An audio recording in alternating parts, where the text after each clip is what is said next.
to shake your booties for black girl nerds.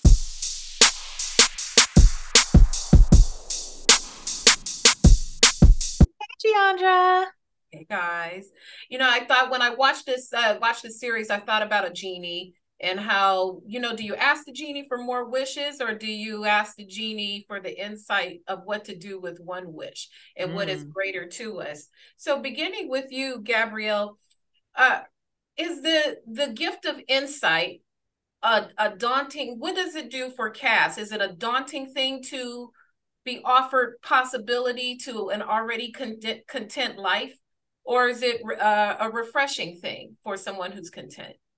I feel like there's a mix of both. I feel her initial reaction at first, she just kind of, because of the conditioning of her brain and how she dims her light mostly, based on her relationship with her mother and how she grew up, it's kind of like as if she looks at her card like in a joke, like this can't be serious. But then when she takes a moment to say, you know what, maybe it's time for me to feel this way about myself, and how do I get there? How do I achieve? How do I become a better version of myself to be a better version of a mom and a wife for my family?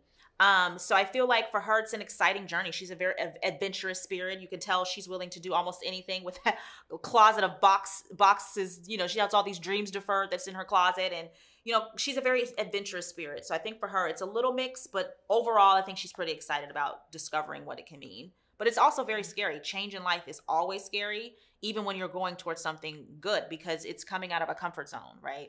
So I think for her, it's a little mix of both. And then even in the midst of that, Cass is like to Dusty, it's like they're the two halves that complete each other. They're very different in their approaches to life. So Chris, over to you for Dusty. Dusty is also content in what he's doing, and he's one of the few people who's, skeptical of what the Morpho machine is. Where does that skepticism stem from? Because it's crazy. Why is everybody else not skeptical? It's a machine. You're going to change your job because it gave you a card. Everybody's gone bananas.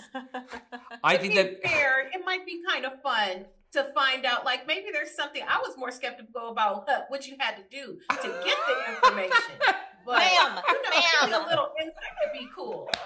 Social Security, fingerprints, and you want some coins? Like, hello? Do I draw blood next? You're very, very bossy. I think if there was blood connected to it, I work on the other way. You see, I'm like, this is too flimsy. This is not enough information that you can gather the type of stuff that you would need to tell me what my true life potential is. That's why I think why Dusty is a bit. He is happy. Like the status quo was something that was achieved rather than just landed upon him. So suddenly he feels like the rug can be pulled so easily from under him. And I think that's why he's skeptical. And he just can't believe everybody's gone so crazy.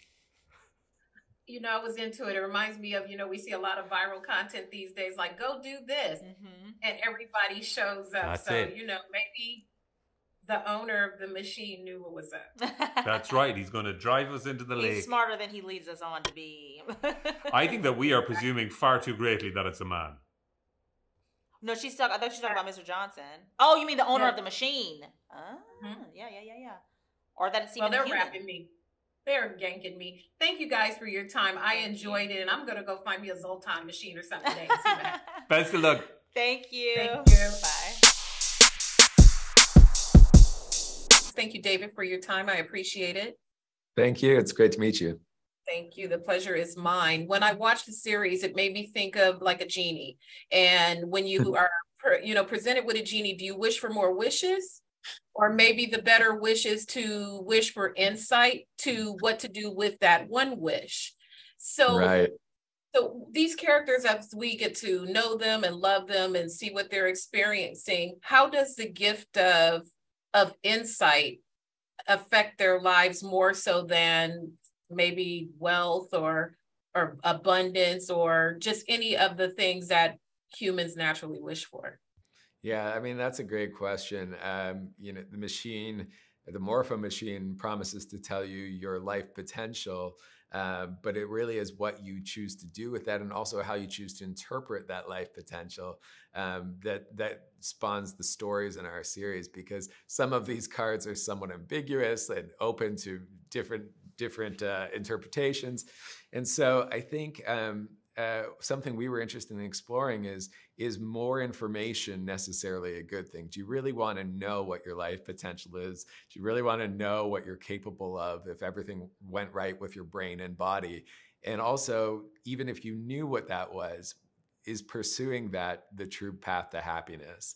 Or is happiness somehow being content with what you have? That's an interesting kind of path. What to do with more information? If someone just ambiguously said, "You're going to ask people questions," that could be anything. What do you think your card would say? I mean, a showrunner and a creator is very, very specialized, but what would your card say? Do you think it would say something like that? I hope it would say something like that. I hope it would say something like writer. But I think something that we're also exploring in the show is, even if you're told that what you're doing is your true life's potential, that can be bad too, because then you think, well, where do I go from here?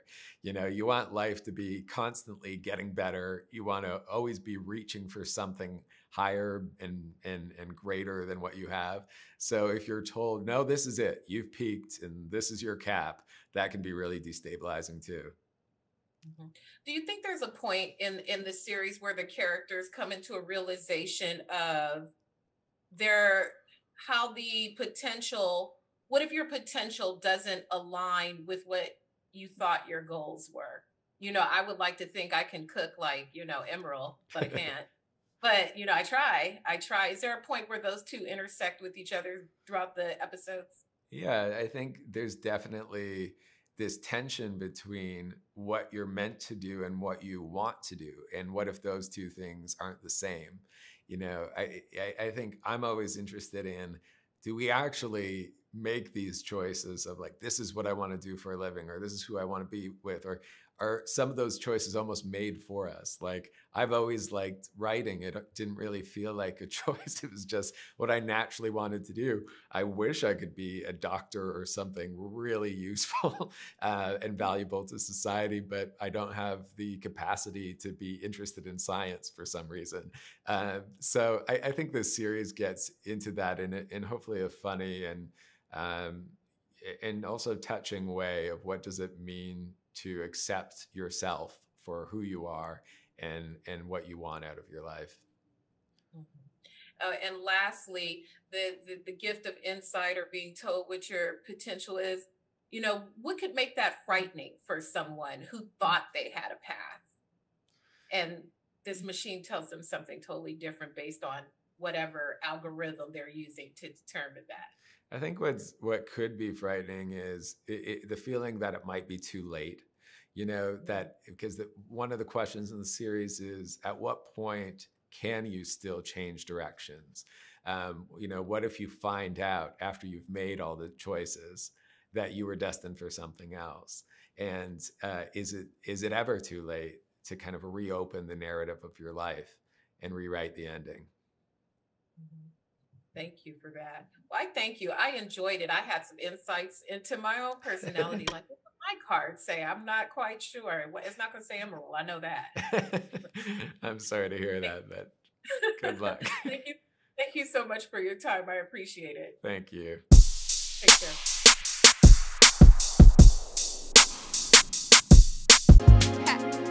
Better shake your booties for black girl nerves. Better shake your booties for black girl nerves.